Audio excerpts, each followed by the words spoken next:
કે જ્યાં કીર્તિ સ્તંભથી જગત મંદિર જતા રસ્તા ઉપર ટ્રાફિકને અડચણરૂપ દબાણો હટાવાયા।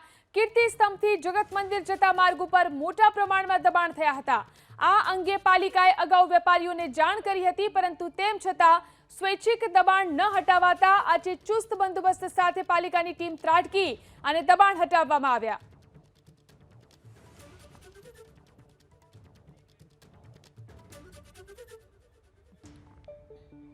દ્વારકા કે જ્યાં કીર્તિ સ્તંભથી જગત મંદિર જતા રસ્તા ઉપર ટ્રાફિકને અડચણરૂપ દબાણો હટાવાયા। કીર્તિ સ્તંભથી જગત મંદિર જતા માર્ગ ઉપર મોટા પ્રમાણમાં દબાણ થયા હતા। આ અંગે પાલિકાએ અગાઉ વેપારીઓને જાણ કરી હતી, પરંતુ તેમ છતાં સ્વૈચ્છિક દબાણ ન હટાવાતા આજે ચુસ્ત બંદોબસ્ત સાથે પાલિકાની ટીમ ત્રાટકી અને દબાણ હટાવવામાં આવ્યા।